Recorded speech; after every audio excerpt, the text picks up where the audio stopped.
महाराष्ट्र नांदेड़ से खबर। नांदेड़ की जमीनें सत्ताधारी ने बिल्डर के गले उतार दी। 9 नवंबर को 5 से 10 बजे के बीच हेमंत पाटिल ने तारोड़ा नाका इलाके में कहा कि शहर, स्कूल, सब्जी मंडी और नगर निगम की जमीनें बीओटी के आधार पर बेची गई हैं। सांसद अशोक चौहान का फार्मूला जमीन अधिकारियों को वश में रखकर सत्ता का दुरुपयोग करके पैसा कमाना है। अगर जांच होगी तो बड़ा घोटाला सामने आएगा।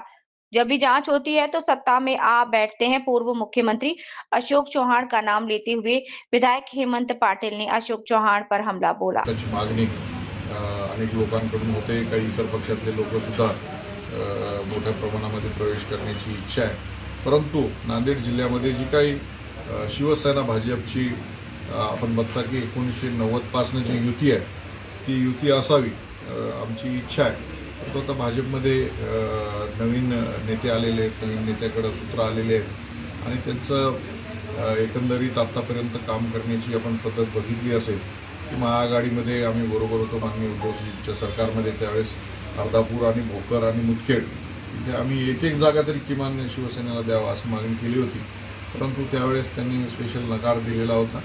तर जे काही माझं आहे ते 100% माझंच आणि तुमचं आहे त्याच्यातला 50% वाटा, ही जी काही भूमिका माननीय अशोक चव्हाण साहेबांनी यापूर्वी घेतलेली होती अशी भूमिका न घेता जी काही सेना भाजप युतीच्या मला वाटतं की सुरुवातीपासूनच्या 1990 पासूनच्या सर्व नगरपालिका, जिल्हा परिषद, पंचायत समित्यामध्ये माननीय डी पाटील असतील, कैलासवासी माननीय संभाजी पवार साहेब असतील, ही सर्व मंडळी आम्ही एकत्र बसायचो आणि त्याचबरोबर गणपतराव राऊत सर असतील, पांडे सर, ही सगळी मंडळी आम्ही वाटाघाटी करून जागा एकमेकाला सोडून घ्यायचो। तर तशा पद्धतीनं ते सर्व सूत्र ठरलेले आहेत। त्यांची तयारी असेल तर निश्चित आम्ही बसू। तसेच राष्ट्रवादीचे माननीय प्रताप पाटील चिखलीकर यांच्याबरोबर सुद्धा औपचारिक चर्चा झालेली आहे आणि त्यांची सुद्धा युती करायची तयारी आहे। येत्या 2 दिवसामध्ये निश्चितच त्या संदर्भामध्ये निर्णय होईल। हो, जमिनीचा घोटाळा पुन्हा महाराष्ट्रात नांदेडमध्ये अनेक महानगरपालिकेच्या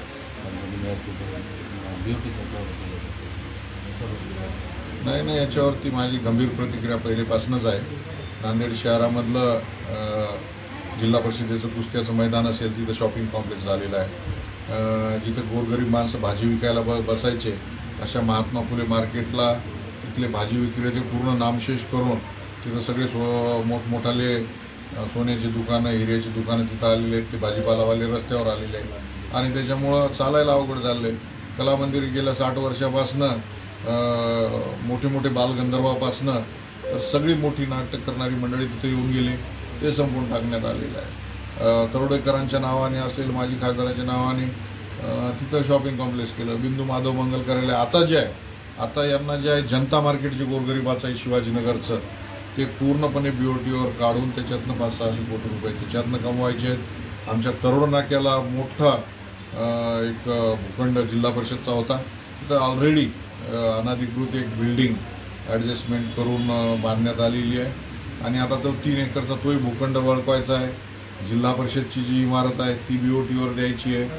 कोर्ट कवठ्याला दिलेला आहे, त्या कोर्टाची इमारत व त्याच्या पाठीमागचं जी काही मुलींची शाळा आहे तिथंही बीओटी करायची आहे। मल्टीपर्पज सारखी 100 वर्ष जुनी शाळा, ती शाळासुद्धा जिल्हा परिषदची महानगरपालिकेकडे हँडओव्हर केलेली आहे।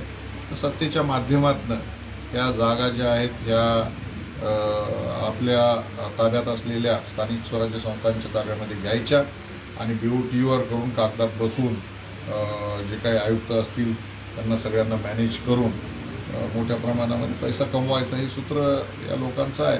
आणि दुर्दैवानं नांदेडकर जनतेला कधी या संदर्भामध्ये जाग येईल मला माहीत नाही, परंतु गेल्या अनेक वर्षापासून या संदर्भामध्ये आम्ही लढत आहोत। नांदेडमधल्या सार्वजनिक वापराच्या जागा लोकांना विकायच्या आणि आजूबाजूच्या खेड्यातल्या लोकांवर परत आरक्षण टाकायचे, परत त्यांच्या जमिनी घ्यायच्या। आता कवठा परिसरातली आसर्जन आसदवन जवळपास 40 एकर जमीन गोरगरिबांची मातीमूळ भावाने घेतली आहे, तर तिथं कोर्ट उभं केलं।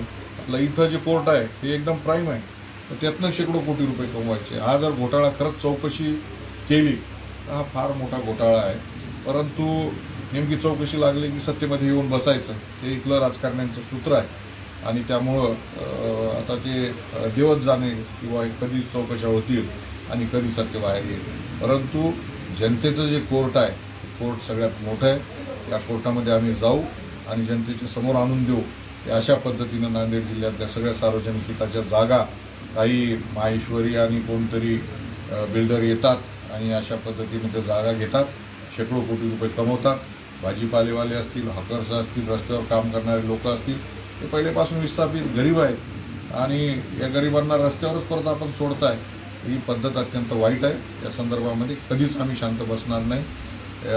येत्या निवडणुकीमध्ये हा प्रश्न आहेच, परंतु रस्त्यावर उतरून याच्या संदर्भामध्ये लढा दिला जाईल. नाही,